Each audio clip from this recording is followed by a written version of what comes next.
Welcome and welcome to Merlin's 11.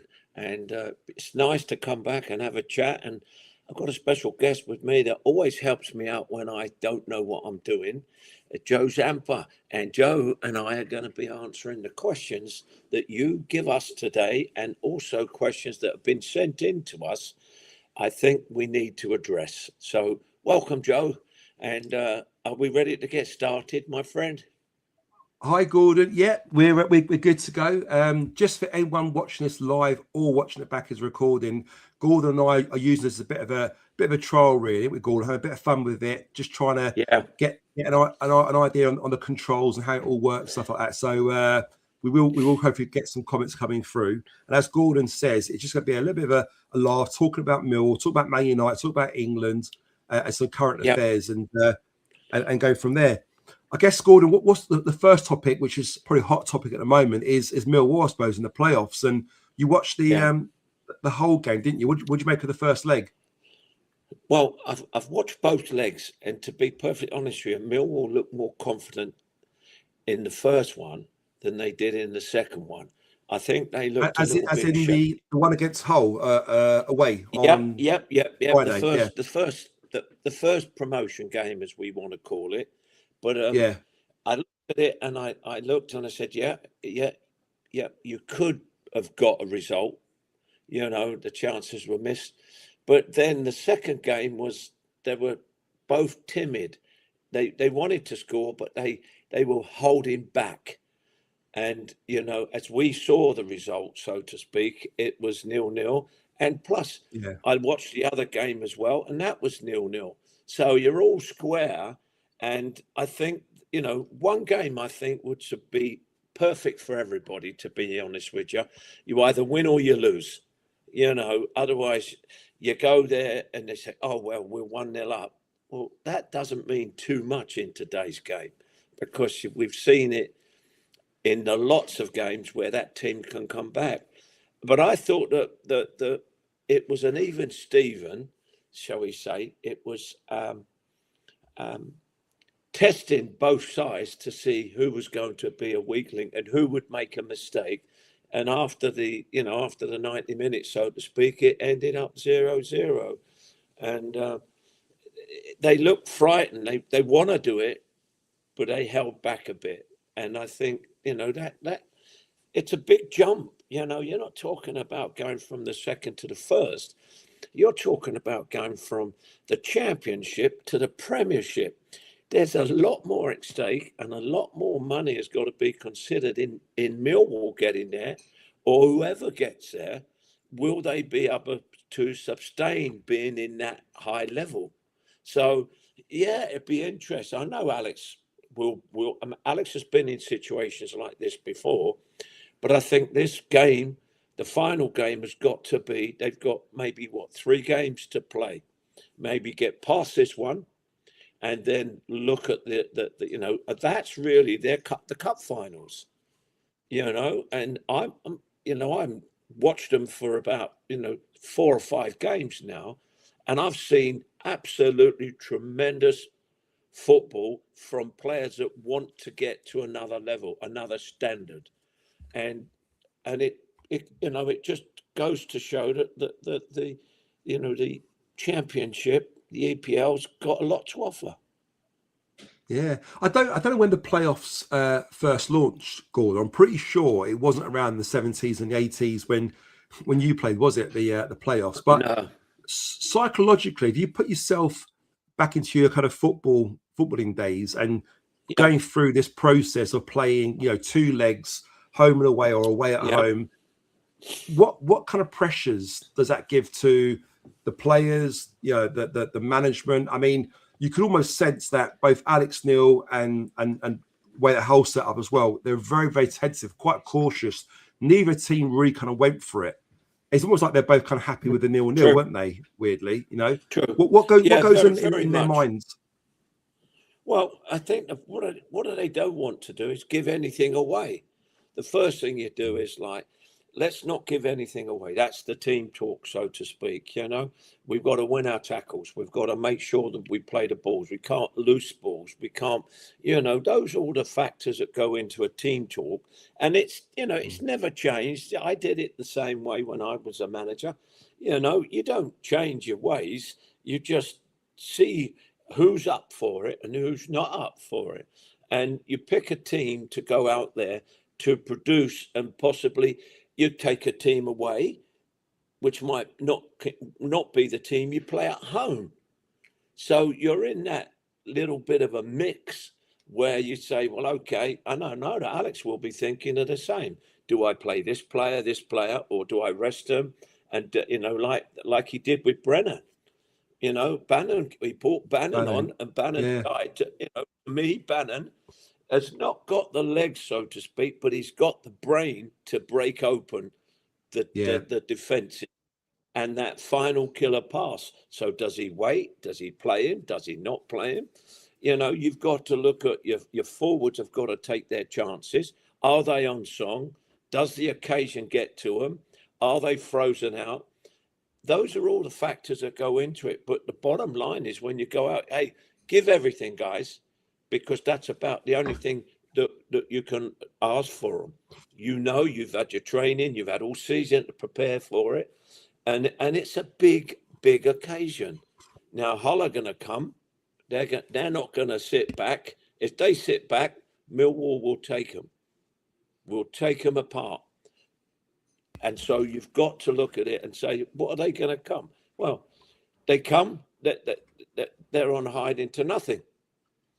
They're going to come out, if you all of a sudden Millwall go 1-0 up, all of a sudden Hull have got to say, hold on a minute, we could be out here.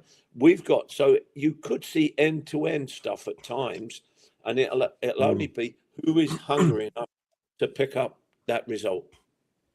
Yeah, I completely agree. And tomorrow night, obviously, I'll be there live at the game watching the second leg. It'll be another sellout. I'm hoping the atmosphere will be good. I'm sure it will do, and more importantly, fans have got to stick behind them, and hopefully we can see it through. Look at the other side, another team called Man United. They picked up a draw yesterday, didn't they? 0-0 away to Sunderland. I mean, a lot of teams struggle to score at the Stadium of Light, don't they? So they've got a very good home record. You don't get anything, Joe. Today's game, you don't get anything. You automatically think, okay, we're going to say at bottom Burnley or somewhere like that. West Ham. You say, we're going to get a result. It doesn't happen that way. What happens is you can get players' backs up and they can come prepared for the game. United didn't look very clever yesterday. They looked very shady. They were second best to the ball. And Sunderland looked as though they could have picked up the 3 points, and of course the pressure is not so much on them anymore because they've already qualified, which is a great thing, and they can settle down. But you still got to play to the final whistle, the final game. You've still got to give that extra to get you over that line. And Carrick's done a job where he's settled the club, and he's in the running to get that position. And me, as a former player, I would have said yes. I'd have given him a year with an option, because they've done it before with Ollie, and then they've signed managers on these great big lengthy contracts, which cost them a lot of money for nothing. Ajax took nearly 200 million off United for players that aren't up to the caliber. And now you're trying to get rid of them to balance your books and to say, right, we need 6 or 7 players to go. That's all left to Carrick. Does he get the blessing of the board to say, go ahead and give us what you think? You've got Wilcox that's got to look at Michael Carrick's choices. What does he want? Does he replace? The shopping list is okay. We've got X amount to spend. And it doesn't really change if you look at Millwall. Millwall's got to do the same if they get into the Premiership. United have got to do the same. They had turmoil all the way through. We've heard, oh, this player, this player. Now we're seeing other clubs into it, Joe, like Tottenham and West Ham. They're fighting at the bottom. So it doesn't. You've got teams at the top that want that final glory, that crown, and then you've got teams at the bottom and they're fighting for their lives, and it's all financial, because if Millwall go up, they've got to put their hands in their pockets, because some of the players at Millwall aren't going to be Premiership standard. So now Alex will have his work cut out to get them prepared. Carrick is now looking at his squad and saying, okay, if I get there, I don't like this Ineos waiting, or Jason Wilcox or Sir Jim Ratcliffe waiting to make your decision. You're in the Champions League. You got in there. So you now got to give him at least a year or a season and an option. So it's the club's option to keep him if he does well. And I think it's got to be that way in football nowadays, because managers aren't at clubs long enough. And we've seen it at Tottenham. We've seen it at West Ham. We've seen it at Man United. And we've seen it. The only solidarity that we've seen is really at Millwall with Alex being you can see that he's got his plan. He's put it out there, the same as Carrick. And to me, Carrick should be given a chance. You've got Scholesy, you've got Keane. They're all having a go, saying he's not the finished product. Hold on a second. You know him, but you're saying he's not ready for it. Well, you're going to bring in some foreign manager that's going to bring in his players, want to get rid of players, want to spend more money. Your shall we say, how it's like you're bringing your toolbox to operate a new season, and will it work? There's no guarantees that you spend all that money. And that's what I'm saying, is I'm looking at it from the outside, so to speak, but being a player, the run-ins of the club really affect the way that the players can go out onto the field on a Saturday with, okay, we're running high. Everybody wants to beat you if you're at the top. You want to beat everybody if you're down the bottom. But if you're sitting in the middle of the table with 43 points or 45 to keep you in there, you're saying, well, at least we're safe for next season and can build. But United, at this moment in time, they're quite comfortable. They're not going anywhere. Now it should be the time to say, right, okay, let's settle that management side down. Let's give him a year with a year option in favour of Manchester United. Otherwise, you spend 16, 17 million on Amarin. You spend X amount of millions on Oli Solskjaer, So to me, they still got a long way to go. But unfortunately, what I'm finding at this moment is that there's still that unsettlement.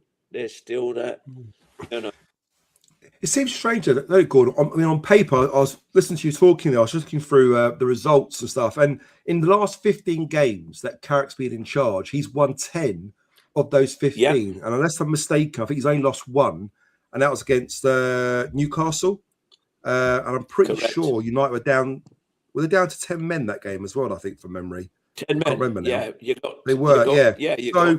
You got the Martinez. I think he was sent off, wasn't he, for tugging, that's pulling right, hair or something. So that's. I mean, you can't really ask for much more than that. I think if you look back at the last 15 games, May not probably be up there as one of the best teams form-wise.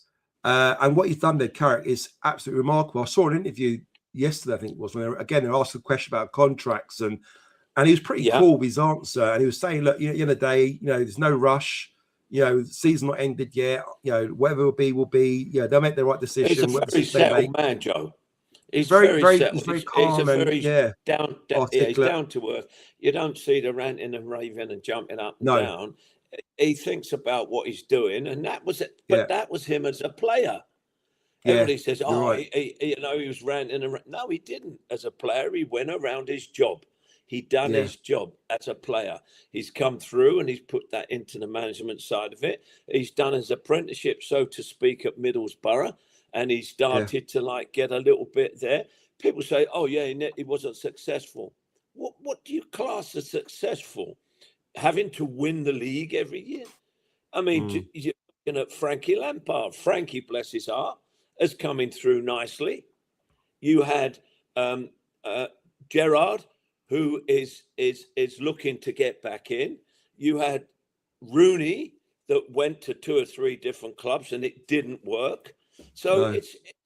Lady Luck is on your side, and you get a settled side, so to speak, which United have.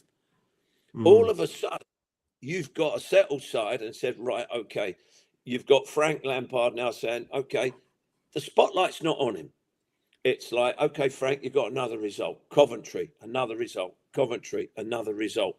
And people are saying, I tell you what, we've got Coventry, but you don't hear Frank, coming out, oh, we're going to win this game and we're going to do this. It's just, like I said to you some time ago, let's take one game at a time and then see what we're doing. And that's what he's done. And that's exactly what you have to do. You can't, you know, you're sacked too easily because the owners want um, instant success, Joe. They and that's speaking from a player that knows about. Yeah, of course, managers want to make a name for themselves, but they also want to win. And the owners are saying, you've got to win. You've got to win. It's not a case of, okay, let him settle down. Let us see what he's got. Let us see what he's bringing in.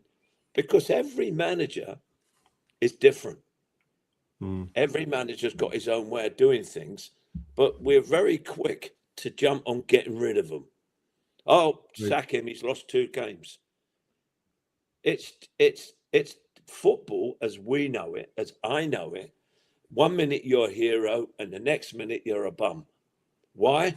Because you have been, we haven't won 4 games. You're looking at some managers that don't win a game, and they've only been there 3 months, 2 months, 1 month, because the owners say, "Oh, that's get rid of him," but they don't take into consideration what he's trying to achieve and what he's trying to do, and that really, Joe, is frustrating. Very much so. Sticking with Carrot very, very slightly there. What do you Yeah, think were the main changes? Obviously, he came in after Algorithm and yeah, the last manager was almost trying to put square pegs in round holes a little bit, wasn't he? His yeah. system wasn't suited. So I think Fernandez was playing in the wrong position and he wasn't utilising the players. What do you see? What change have you seen in sort of team Settlement, Joe. selection? Settlement. Any Yeah, team. You've seen a settlement in terms of not panicking, not trying to play players out of position, playing players and I think he's really put down the iron rod by saying you can either perform or you can go. yeah. And he's asking these players to do it. Do you But think that's, he's that ruthless, Gordon? Michael yeah, Carrick. I mean, he seems like a bit of a softie from the outside looking in, but do you think? I mean, you talked before on your last recording with Ray Evans, which was really good show. yeah, And guys, if you haven't watched that yet, make sure you look it back at Gordon's previous shows. But what they talk about is about DNA. Yeah, and you mentioned the word DNA about what it means. To understand a Millwall DNA and Man United DNA. Do you feel that is the important ingredient that Michael Carrick has, have that Man United DNA to understand what it means to wear that Man United shirt and install that into the players, make sure that they give 100% when they go out there? agree. I agree. I agree, not 100%, but all of it. You've got to have, you have to have um, a settled side, and you've got to be leading the pack. You have to be the leader of it. And, when we had these managers in before, you could see that he was throwing, it's like me throwing ideas at you and saying, well, do it. And you can't do it, but you're in the spotlight you've got to do it. Otherwise, what happens is, oh, well, I'll have to change it. And there's no continuity at all. There is, okay, are you playing this weekend? Let me see. No, you're not playing this weekend. And then somebody else steps in and you're asking them to do the same. And then your system, you can only play a system if you have the players to play that system. And unfortunately, football nowadays is all about, we've seen it, the square ball, the inverted wingers. It becomes boring and stale. And when you see somebody like PSG come onto the scene and Bayern Munich come onto the scene, you can see what type of football that people are loving and people are wanting. And you just say, I tell you, this could be a humdinger of a game. And you get your top teams like your Liverpools, your Man Utd, your Arsenals, your Tottenhams, whoever. And then all of a sudden, it becomes dead. Your local derbies. I've played in a few local derbies, Man City, United. That's like a cup final. And when you go Liverpool-Everton, that's like a cup final. When you go Arsenal-Chelsea, that's like a cup final. So when the manager goes in, and we've seen a few managers, they've changed it a bit, but the DNA of the club, Millwall's got the DNA, that their history, they're a fighting club. They always will be. You look at Man United, they're a top club that will always try to play entertaining football. The crowd have been groomed onto entertaining football. They've been groomed onto players that can be special. They've been groomed on watching them go through games. But then you've got to look at it by saying, well, they've lost a game and everything seems to fall down. But when you fall down like that, Joe, you've got to be able to have somebody like Carrick or that to be calm and put you back together again so that you can, go on to do what you want to do. And I'm afraid that with United and Millwall, I look at it all. I even watched I can get over here in the States, I can get semi-pro games. So I watch some of those. Then I get the standard that they're playing at. Then I get the standard of the champions. Then I get then all of a sudden the Premiership. So the EPL, you get a good idea of, would they be able to survive in the Premiership? Would they be able to survive? Will they survive if they go down? Gordon, I know this is a bit of a trial, this first live show, and just to get you used to the controls. So on the comments, can you see the comments coming through? Yes. Cool. So if you click on one of the comments at the top one, it should appear on the screen. So can you press that for us? There you go. Yep. So you see that's the comment, and then if you click on the next one. Yep. There you go. Okay. So that's chat with chap saying hi, Gordon, hi, Joe. And then you've got the next one there. If you click on the next one. Hey, Bex. And then that is Bex there saying hi, Gordon and Joe. We give Bex a little bit of a wave. How are you? Clear and clear. That's it. Now, if you click on Bex again, it will remove her comment from the screen. There you go. Okay. So obviously going forward, when you do one of these live shows, you'll get a lot more comments coming through. And all you've got to do is just click on these comments and then they'll appear and disappear, whatever. However you want to do it, you can put them on the screen. You can, go back to them afterwards. No, this is great. This is great because there's no comment there from Bex. Can you see it from Bex? Right. Okay. What did she say there? Rude. I don't know what she meant by that. I know you're referring to me or Gordon there. Either that's the short version of Rude Van Nistelrooy or it's another one. Please explain what that is, Bex, because I'd love to hear that. You need to elaborate on that one. So, Gordon, go back to your playing days. Obviously, you look at, you're a winger, and Man United have got wingers, the likes of your Mason Mounts, your Cunhas, your Embuemos, your inside, wingers, a bit like Femi Aziz at Millwall, naturally a left-footed player on the right-hand side, cutting to the left side. Back in your days, if you're a left-sided player, you often played on that left side, didn't you? If you're a right-footed player, winger, you played on that right side. We did it so many times, Joe. it's not brand new to the game. Never has been brand new to the game. You know, managers are looking at ways that they can move players to actually maybe possibly open up something. And Right. Stevie and Okay. myself used to be able to say, yeah, Stevie would say, right, let's change, and you change left to right, Oh, you right to did. left. Even in the 70s, you did that, did you? Yes, yeah. I mean, and Okay. of course, what it would do is the good defenders would have to then think, "Oh God, you know, we've got Gordon on the right and we've got Stevie on the left," and that would be able to, you know, open up the inside. You've got to go down the line, which is common as a left winger or a right winger. Now you're cutting inside because you're right, playing on the left, and that opens up. But you know, you do it too many times, and all of a sudden, teams start to react to it and cover it. You know, really Yeah. do, and Yeah. that's something else. And I've got to say something.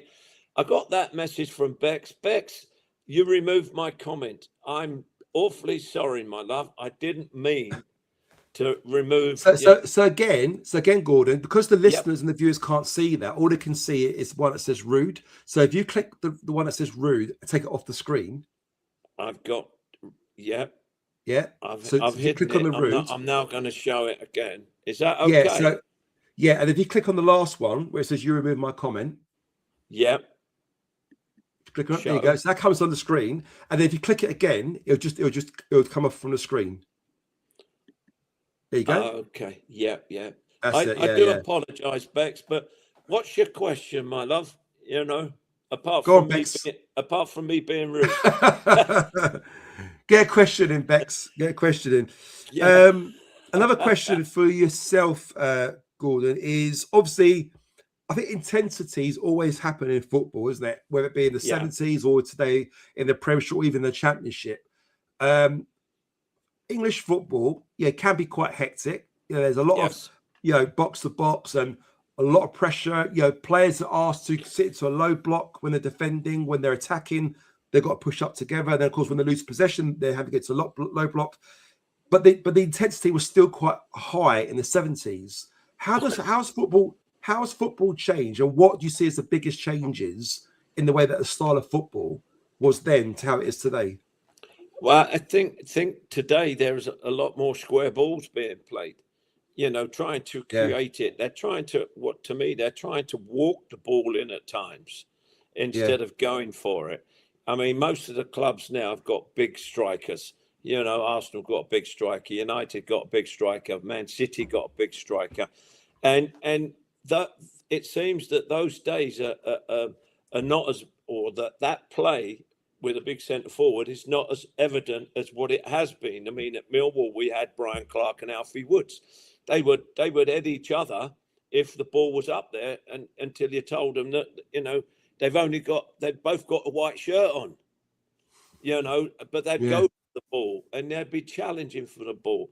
And so when I look at it now, I look at it and say that the centre forwards are there, but it's like ticky tacky, and I don't like that ticky tacky. I look at it very much as though a couple of years ago, Italians played that way around the box, trying to walk its way in. Like we call it the snake. You play a ball across, and then all of a sudden you dart towards the goal and try to mm, create that. I'm seeing a lot more of it now than I did back then, where you'd get someone like Tony Curry or you'd get someone like Stan Bowles or, you know, or myself would go at a defender and try to commit him. And if he fouled you, you was in the box. That was your main priority. But if you wasn't, it was get the ball into the mixer, so to speak, which is always called the penalty box. Get it in the mixer to see what you get out of it. We're seeing a mm. lot more of those balls into it, into the box now, and people are challenging and trying to pick up on the outside of the box. That's Yeah, what's changing. But they don't play balls. If you see a ball going, people say, "Oh, they're a long team." Wimbledon were known as a one ball, long ball, just play the yeah, long. But if we're looking at it now, that's back. They're playing yeah, long balls to try and see if they can get that goal. So the game hasn't changed in terms of that ball. It's just what happens is the centre forwards are saying, when am I going to get a chance to get a header in? Throw it in here and let me challenge.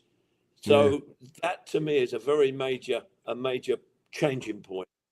You got another question there from Beck. So if you want to click on that, bring it on the screen, Gordon, and I'll let you read it, and then you can answer it. We've experienced some sellouts this season. You got to click on it. Have you clicked on it, Gordon? Yep, it's come up here. It says if you click on it, it's got to go on the screen. I don't know if you can click on the actual question. Sorry. Okay, that's all right. Yep. The next one. Yeah. The next one. Okay. Show. That's it. Okay. There you go. Right. We've experienced some sellouts this season. What was the atmosphere like when you was playing? That's a great question, actually, because, most of the games were sellouts at Bex. And there were people waiting outside. And, there were 3,000 or 4,000 people that couldn't get in. So was this at Millwall? Because Bex is a Millwall fan. Yeah. So yeah. Is this Yeah. You couldn't get in the Coldblow Lane end because that was all regulars and that had everything. I mean, you could get into the director's box, but you didn't really want to sit there. But on the other side, on the bank side of it, as you run out, I mean, the ground was so into the ground that the side of the ground went into it, and the wall was quite high. It was quite hard for them to get over. But yeah, we would pick up 12, 13,000 people at the Den, and we sold out. I think, which was one game Bex, was Man United, where you couldn't get in. I mean, I think they were halfway up the Old Kent Road waiting to get to the stadium, and they couldn't get in. And that's when you got the game has been delayed 10 minutes to try to accommodate the fans that are coming in. But I've been there where I've been late to get to the ground, got off the train at Waterloo, legged it across to Charing Cross station, so where I got the train up to New Cross, and I was legging it past supporters, and they were saying to me, aren't you playing tonight? And I'm legging it down the old New Cross Road. No way. I'm on my way. I'm on my way because was that your warm up then, Gordon, before the game started? Warm up. I was sweating my socks off. I'll tell you what. But I got in, but the atmosphere was absolutely electric, Bex. They used to pass the kids from the back at the Coldblow Lane end, and the kids used to sit on the shoulders of the, and that was really good because the tunnel was right next door to it, which was lovely, and the atmosphere was just absolutely electric. But nowadays, you've got all these safety regulations, and safety that the crowds aren't. You can't have too many. So I hope that answers your question. But wow. It was just the atmosphere is when it's a full house, and I think you'll get a full house tomorrow, you will find that it will be absolutely wow. They can actually give you the advantage. Old Trafford, you hear the terminology that the 12th man, don't you? When you got your home support or even away support if they travel well. In your time as a player, does that when has that? If you can remember, was there any games that stand out where the fans have really kind of like helped you get over the line? Yeah, we were playing Porto. We'd lost 3-0 in Porto, and we were, I think it was 5-1 up. Wow! And the crowd just willed us on and on and on. They wanted another one. And unfortunately, we gave a goal away, which in them days, goals counted double. For away goals? The away goals. Away goal rule, we went out on the away goal, but we were ready to take. I mean, we took on, we beat Juventus, and that was where the supporters, they will you on. They chant. I mean, we've heard it, and you hear it, and you go, "Wow, it's electric." I mean, even when I went to Millwall and Man United at Wembley, it was buzzing because I sat there at Wembley, and I've got Millwall supporters on my left-hand side and United supporters on my right-hand side, and I was told, they said to me, "Hey, Gordy, who do you fancy?" and I just had to sit there. And it's the first time I've been quiet because I just turned around and went, it should be a good game. And that's the only thing, the only thing I could say. And it was a good game. I wanted both to win. But excellent. It just goes to show you, Beck. So experience, yeah, sellout. I'm glad it's sellout. I hope it's a sellout for the season, because as I said, it's special to me when I see it. And, I haven't been down to the Den since I opened up with Kitchy's place, Barry Kitchen at Kitch, and Harry Cripps, Harry boy. What were they like, Gordon? Obviously, you played with Kitchener, Harry Cripps, and all these great ex-Millwall legends. We only sort of hear about them, and if we're lucky to see any footage of them, because there wasn't a lot around those days. Yeah. But we hear stories. What they're like as people, both on and off the field. Down to ground, down to earth. Kitty was. I think he had a vegetable stand at Covent Garden. So we used to get. Is this while he was still playing? Yeah. Oh, really? Oh, wow. Okay. And his brother had something down there, so it was like a family business, which was lovely because Kitch to say, Kitch, what you got today, so to speak, Yeah. And of course, Harry Boy was in partnership with Dennis Burnett in the painting business, and you'd get him coming in. Harry, did you pay for that paint that you took? This was all conversations in the changing rooms before you got dressed, Oh, wow. And they wagon. And they come up. Oh, by the way, if you need a little bit of painting, let me and Harry do it. It's like, okay, fine. They actually physically do the painting, like Harry Cripps and Kitchener. Yeah. Dennis used to complain because Harry never used to pay for the paint. And that was one argument that came up really strong, And so was that like a sideline hustle then, almost, Gordon? Is it just their way of earning extra money here and there, or?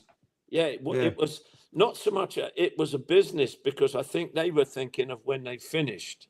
Yeah, and all players in them days had to, we all had to think, what are we going to do when we finished? Either you go into the coaching world and management, which I did. Or do you go into, a lot of people get a pub, or they went into getting insurance or something like that. So didn't Kitchener have a pub? I can't remember if he did he? Yeah. Kitchener, did he have a pub? He did? Yeah. I had a pub in Ascot. Oh, did you as well? I had a pub in Ascot with another partner, and and guess what the pub was called, which was really fat. This is original. The Slug and Lettuce. Oh, was it really? Was it before the slug and lettuce actually came out, was it? Yeah, there was a slug sitting on the bench eating a piece of lettuce. And it was just up the road from Royal Ascot. And so, oh, nice. So you experience it, but then you find out, do you want to really do it? Yeah. So, and my heart's been in football, so to speak. So, Gordon, other people had it. Sorry, mate. Just I know this is still a pilot. We're having a bit of fun with this. So just so where the comments on the screens, if you click on that comment, just to remove it, because obviously it's on the screen, it just sort of takes it up. That's it, and it just pops up there with your name on it again. That's it. Brilliant. What a learning process this is, eh? Tell you what, we've all been there. We've all been there. I'm an apprentice again, Joe. Can't wait for I can't wait for the first game. It's like you're back cleaning Harry Cripps' boots again, isn't you, Gordon? No, Carr. Oh, was it? He got apprentices to do his he had a silver jag. Oh, did he really? Yeah. Oh, yeah, and he used to play all the old,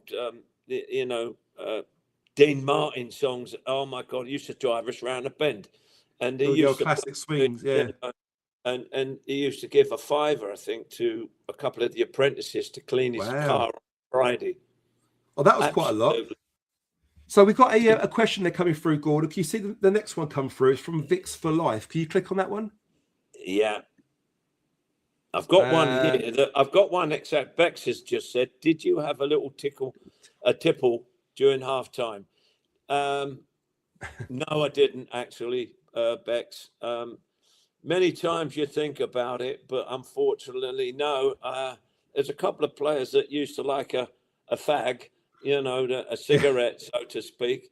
But it was more a cup of tea, really, more than anything else. But they'd go out for a drink afterwards, but not during half time. We took it serious. I mean, with Benny Fenton around, you couldn't. You know, it was a no. So I do apologise for that, Bex. But sometimes if you're losing a lot, you think, well, I tell you what, I'm gonna have a good drink. But it didn't happen. Can you see Sorry. Can you see the next comment there, Gordon? If you scroll down. Yep. Got it. Can you click that? It says "Good evening, gents." There you go. Good evening. Good evening. So that's got to be a Northwich Victoria man. Oh, right. How can you tell? Well, Vic's for life. Okay. Northwich Victoria. I mean, yeah, I managed and played with them at the end of my career. Yeah. Yeah, a lovely bunch. Really lovely ground. You know, kicked the ball too hard and it went into the bus yard behind, and you'd never see the ball again. It was halfway down the motorway. But you had a lot of players in them days, Joe, went from being a player to being a semi-professional player, part-time. Still got some money for it, but they kept in the game, so to speak, which was really lovely. And the memories that you had were really good. The memories that you had was about, you know, not going to the final of the FA Cup, but competing at the very first level of the FA Cup. You know, and wait, and of course, if you was like Northwich Vicks, we would sit there. If we had a victory on a Saturday, we would sit there and on a Monday or when training and wait until we got who we playing next, so to speak. Always wanting that better, you know, a promoted team or a first. If you've got to the third and fourth rounds when they all came in, so brilliant. Northwich Vicks was great. I enjoyed it. Stuart Pearson, Pancho was the manager, and he asked me when I finished would I'd like to go part time. I said, yeah, Tuesday, Thursday, Saturday game. Okay, still kept in the flow, you know, still trained, and I went, yeah, that was great. Brilliant. And I went. Sorry, Gordon, you got another question there. If you can see that coming through, if you look on the list, and click on the next one. There you go. What do you think about all the hype surrounding the possibility of Millwall getting into? It's not hype. You talk about it's hype. Everybody talks about hype. You know, everybody says, oh, what happens if Carrick gets the sack? What happens if Carrick don't go? What happens if Neil don't? I mean, they've earned their way, so it's not hype. It cannot be hype. It's something that they've earned, and you've got to say, is it hype that Hull are there? Is it hype that Middlesbrough won it? Ipswich won it? So, or it's, I tell you what, it just goes to show that the name of football still goes on strongly for teams to be able to win, to go to the next level, to go to another division and prove it again and again.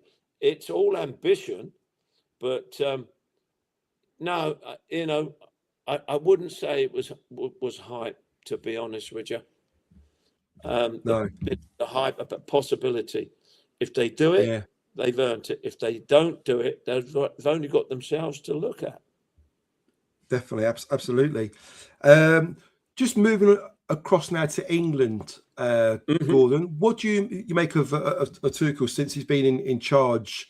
Have you been happy, or are you kind of, you know, a sort of a little bit despondent about what you've seen so far in our performances in recent games? I've not been impressed with him. I've never been a Tuchel fan, and I'm not going to deny that. I don't see him as that.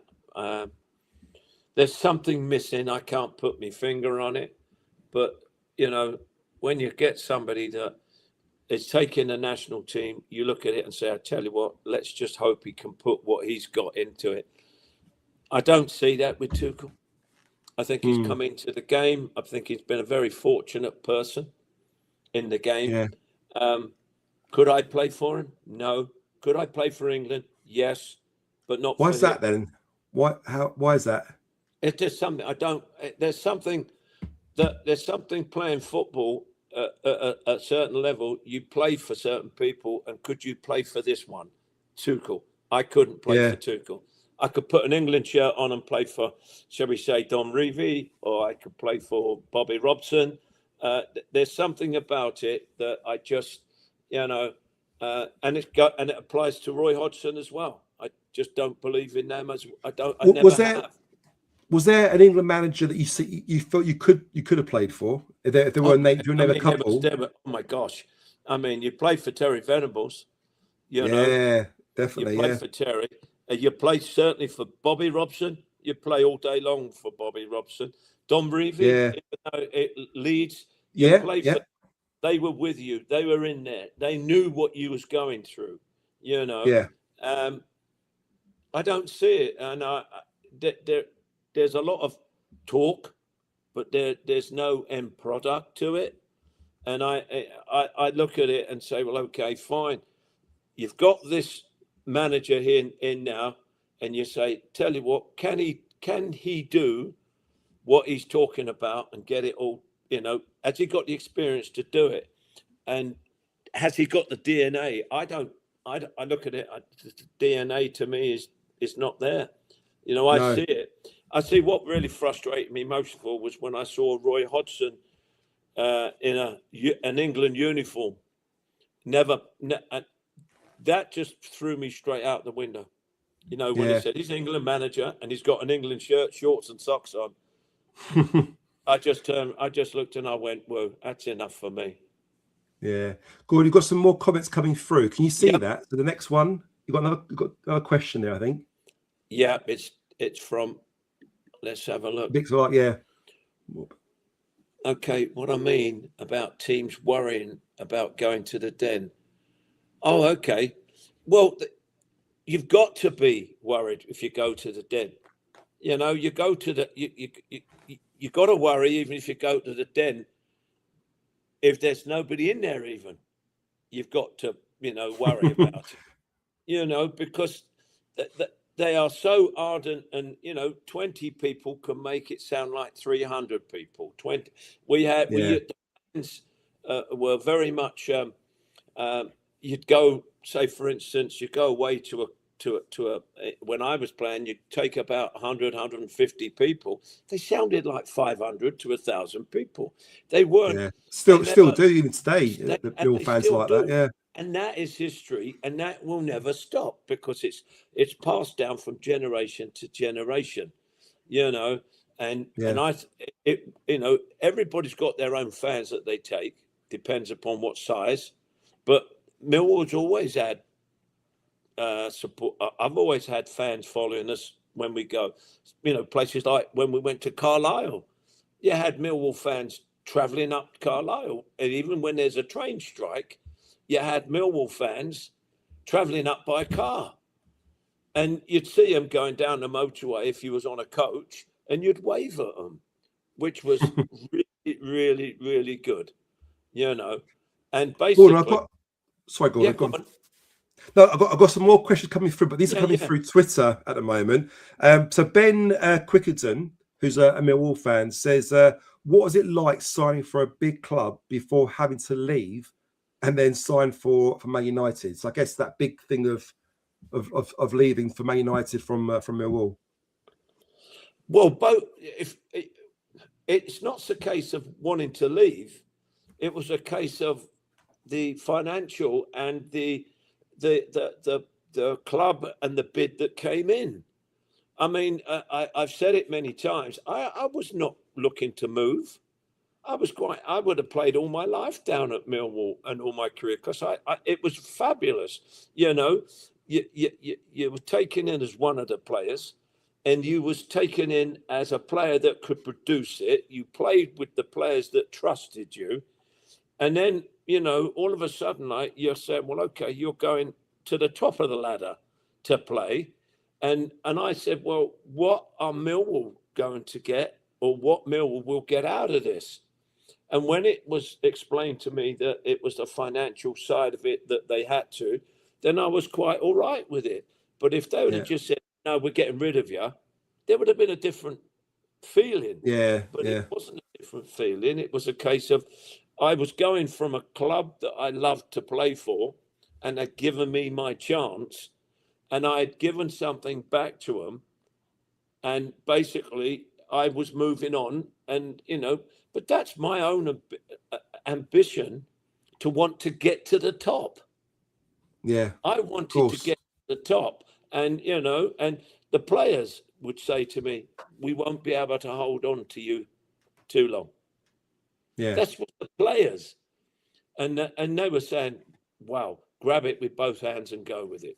Brian yeah, King did it with Coventry, and it's like, "Oh, who are we going to get in goal?" Ray Goddard. All of a sudden, you get Ray Goddard.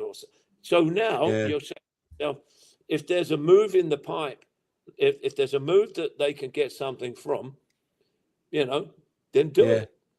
Got a couple of questions there. So Steve Mawson, that's actually Disco Steve there, Yeah, Gordon. Yeah, you have a yeah. disco? Of course I do. Yeah, Disco, yeah, Disco Take, Steve. take the blanket off the camera, Disco. Take the blanket off the camera. So there's his question there. If you want to read it, Yeah, yeah. can you read it? Oh no, you could go back to it, Gordon. Go back to Disco, Steve Morton. Steve If you go Morton. down, There you go. yeah. So Sorry, if you go Steve. down, yeah, that's the one there. Yeah. So Go read on. that question there. Go on, then.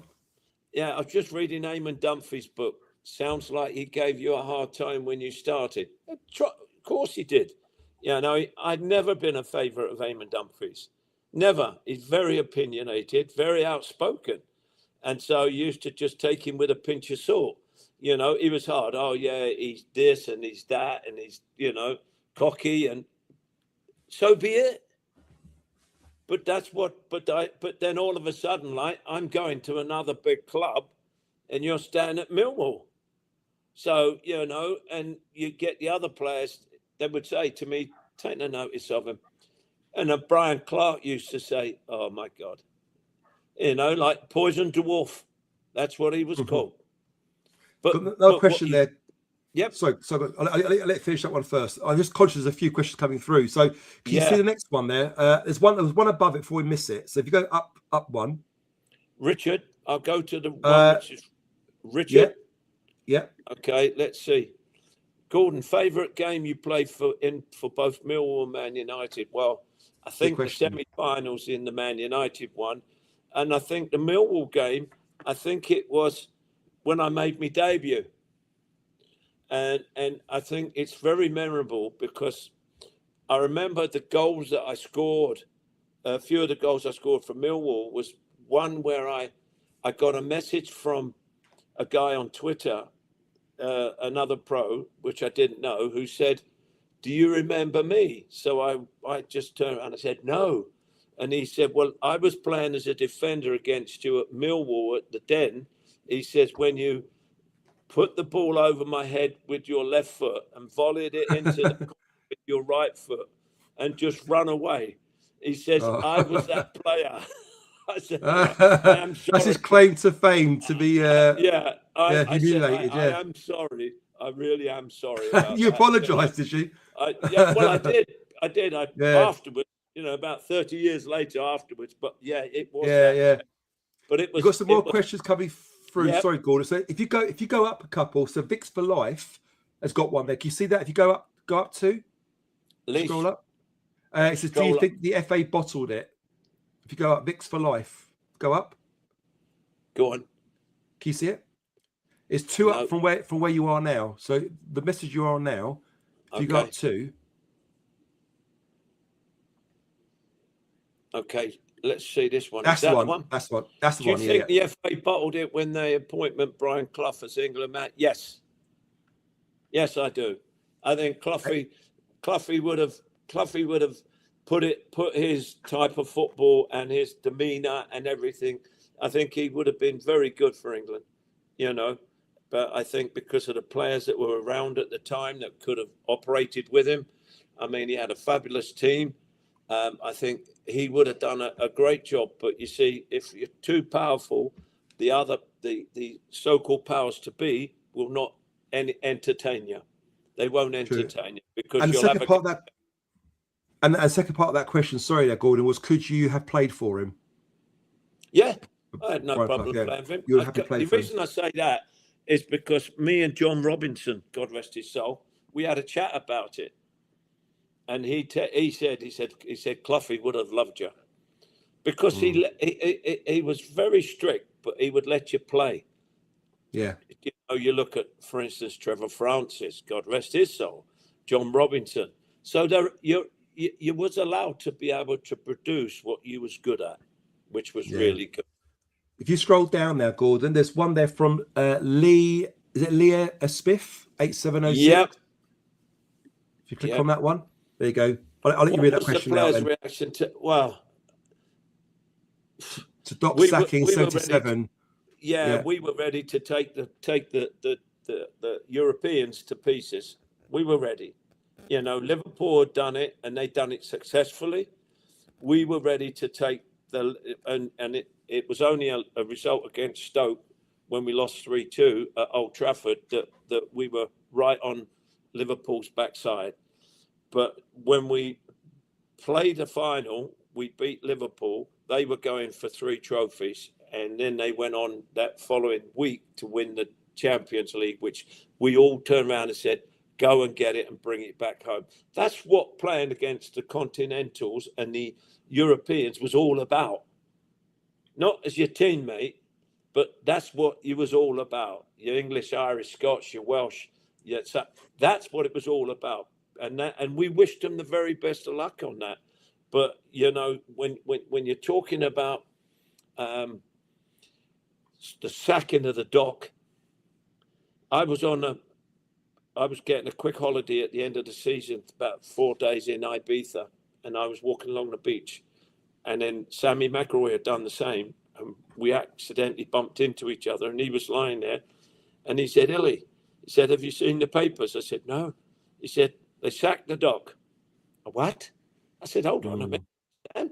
We've just won the cup. Sacked the Doc. He's been having an affair with Mary Brown. Oh, you're kidding. Who's Mary Brown, sorry? Mary Brown was the physio's wife. Oh, wow. Okay. Right.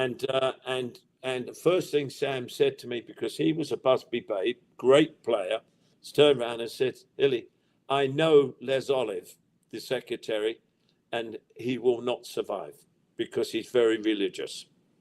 So, and I went, really? He went, oh, yes. Oh, yes. He said, he will not survive. He's gone. And I went, blimey. I said, how long has it been going on for? He said, apparently a couple of years. I said, what? Wow. Yeah. So, yeah. And, you know, you find that out because the fact, you know, used to say when we stopped at Mottram Hall the night before a game, Laurie used to come and tuck us in and make sure we're all in our rooms and not playing snooker in the snooker room. The Doc used to sneak out. We didn't know. And to this very day, I just don't know. But, you know, at the end of the day, it must have been something because he was still with Mary until he died. Right. Okay. So it meant something then. Yeah, you could say. Yeah, it's not just a fling, you know. Yeah. And so you just have to go, we have won? Yeah. Oh, my God. People knew we were there. People knew that, you know, that they used to say, Liverpool used to say, there's a team from up the East Lancs Road, you know, that Old Trafford that's going to come after us. Bill Shankly said that. Bill Shankly said that when we played at Old Trafford. Yeah. He said it wasn't long. He said, because he could see all the young blood that we had, you know, and that, but that it was a shame because that virtually sealed it. Yeah, yeah. You know? You've got a couple of more questions there. Gord, can you see them come up on your screen? From Richard York. Yeah, I'm going down. Richard York, yeah. Tongue-in-cheek question. Were you the first player to substitute in? No height. Yep, no doubt. I can tell you the first game, the occasion was so freaking big. And it was the hottest summer that we've ever had. And it was so hot, it just drained everything. And Wembley, believe it or not, Rich, has got a way of sapping your energy of the turf. It's soft and like it I can't explain it, but it was like it was draining you. And I had a big pitch in it as well. Gordon, big pitch. They always say Wembley, very wide pitch and maximum, isn't it? Space, yeah. I had a terrible time. I believe it or not, I just couldn't get that final buzz going. I tried, and then they put Dave McCreary on, which I hope, Dave was buzzing, but both of them, I think the second one was we were beating Liverpool at the time, but don't get me wrong, Rich. I was upset that I got subbed because I knew I could always pull something out of the bag, get a goal, and you couldn't leave me alone for a second without me looking at the goal.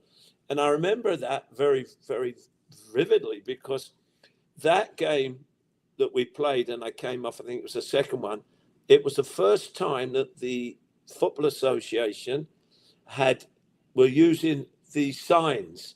Do you remember the player's number comes up and you come off like number 11? Well, I came off, and it's horrible because I had to walk from one side of Wembley or jog to get off the field, and I was, oh my God, I tell you, this is unbelievable. And then I got off and I saw the sign, and it was the first time I'd ever seen it, and I just said, "What, me?" And the doc went, "No, the whole bloody team." I took it. I just had a chuckle and sat down and laughed. It was brilliant. It was, but we got it. But Europe was looking. We knew who we were going after. We were going after Juventus's because they had 9 players that were playing in their team that played in the World Cup final. Wow! In the international side, yeah. Oh, that players like the killer that done Maradona, oh God, the murderer, they called him murderer of Seville or something like that. But I tell you what, who is that? They would hit you hard.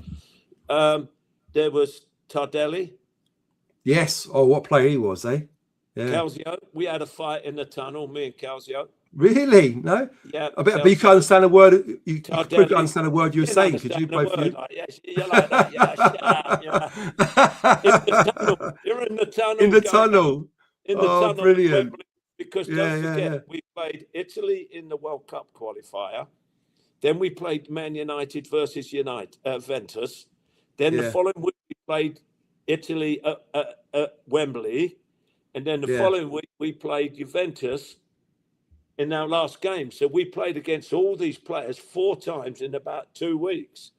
Wow. One for and don't forget, you played on a Saturday or midweek, and then you had to get back to your club and play on a Saturday. Of course, yeah, that's right. You said, like now they say they're having a break. What break? Yeah. You finish on a Saturday, you turn up for England on a Sunday, you're there, play Tuesday or Wednesday, back to your club for a game on a Saturday. So that's how it went through the season. So that's why a lot of players said, talk about the rest. Go on. No, I just think you got some more questions coming through. I think it's from Richard York there. So he just mentioned what a great goal that was that you scored. I was very happy with that because you had the best goalkeeper in the world, which was at the time was what's his name? Enzo. Oh gosh, it'll come back to me, but I remember. But the goalie was just was absolutely supreme, and they had wingers as well, and Tarantella, the Travertino just said put 2 players on Gordon. He said put 2 players. He said 1 player will go past you, and then when the ball came across, I wasn't going to let it drop. I just hit it, and it was in the back of the net. Dino Zoff was the goalkeeper. Oh, Dino Zoff, captain as well, wasn't he? I think from memory. I tell you what. So you're playing against the Italian national team maybe 4 times. Yeah. So of course. It was just lovely, Yeah. It was just. You got some question. If you scroll down, click on that one. So Richard says, Richard. Right. Okay. Let's see what Richard. Great goal that. Yes. It was, Rich. So thank you very much for asking that, mate. And then the next one. It says Joe, Joe encourage this encouraging one. this one. The chant, Gordon Hill is king of all Cockneys. Is that right? Well, I wasn't born in the sound of bell bells, Rich. I was born, but being a Londoner, I'm a Londoner, but I wasn't a Cockney. And I got it because Millwall is that Well, area. Cockney, yeah. And so they gave me the Merlin, king of all Cockneys, which I didn't name. I didn't ask for it, but they sang that, Gordon Hill, king of all Cockneys. So I just accepted it because I felt I was representing, that part of London. London, and Yeah. that and the club more than Yeah. anything. And Well, Richard said on, sorry, Gordon. Go on. Richard said on the next comment there, he said, "I know if you see it, I know you played at Southall where you were born." I was born in Sunbury-on-Thames. In fact, I was born on part of the Kempton Park racecourse. Oh right, okay, yeah, I know what that is. Yeah, Yeah, so I was born around there when they had some land, and mum and dad had, but they used to be called the huts, and right. I was born there, and then obviously transported to Middlesex Hospital. So Yeah. you're in that part of the world, but I only played at Southall because my brother played for them, and I went training with them at 15, and they asked me afterward, do I play for them? So then I played in the Athenian League for Southall for 6 months, or back for half a season, and Millwall came in, and it's ironic nowadays they would have got a few million. They got, I think Southall got a bag of balls for me.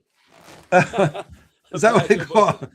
Oh, that's nice, isn't it? Next question there, Gordon. Can you see it? Next question, if you click on it. Yeah.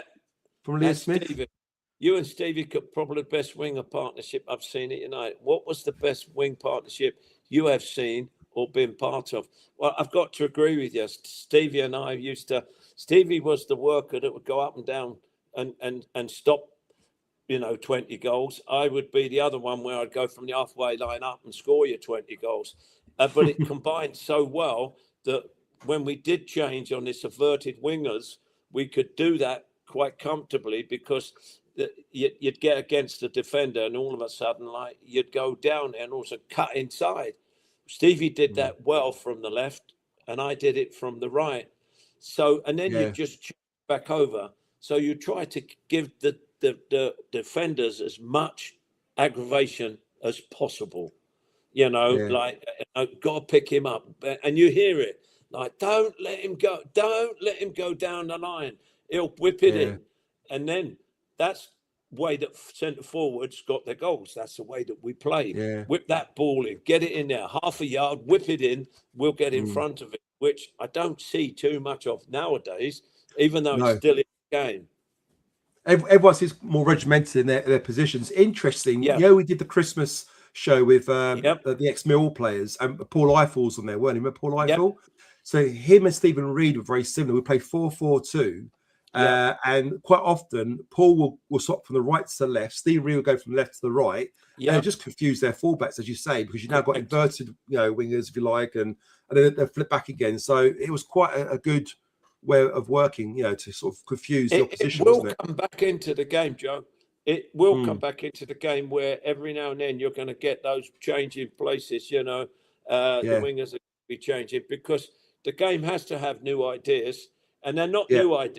They're just reinvented those ideas. So players will come back. It will see it, and when we see a good one, I think people will turn around and go, "Wow."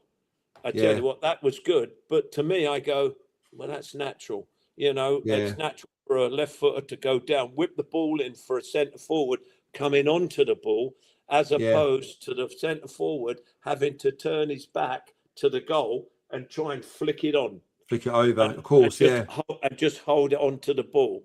So, Also, guys, we've been on for just over an hour now. We've probably got another 10 minutes before we 10 minutes before we end the live. So don't be afraid to get your questions. We've got a few more questions there, Gordon. But guys, if you watch at the moment, there's about 10 of you watching live at the moment. So don't be afraid to get your questions in. Gordon, do you want to click on the next one? Yeah, that is hi, Mr. Wing. Oh, please, Mr. Which player you wish United could have signed in your era? Well, I'll be honest with you, it was Peter Shilton All right. because You still speak to him now, don't you, Peter Shilton, Gordon? yeah, I You still still speak to speak to him, yeah. Peter. Yeah, Peter went through some hard times with gambling, and that was something in those days where a lot of players were very prone to gambling, and Yeah. afternoon they would be in their rooms, talking to their bookmaker and watching the horse racing. And funny, I born on, shall we say, right near Kempton Park, and I never went there. All I right, only yeah. went there. I only went there to see the horses race training. That's the only time. So that was it. But yeah, you look at it, but Peter at the time was younger, and it's nothing.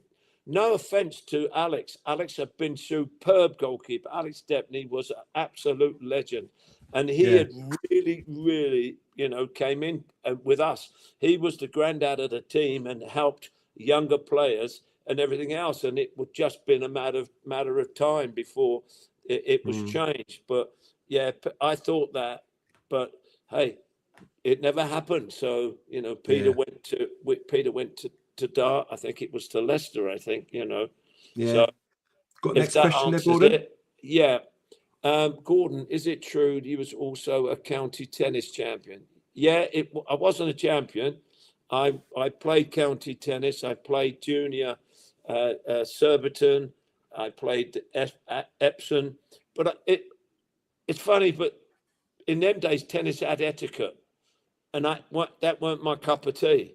If I lost a point, I'd be willing to wrap my racket round his head, or if he called it out, I was ready to jump the net and throttle him. I mean, that was me. That was a football etiquette in me, But I could, I wouldn't have argued with Connors and McEnroe. I'd have clobbered them. I'd have gone at them. But that was. I had one racket that if I broke, I never got another racket, and I had to look after it.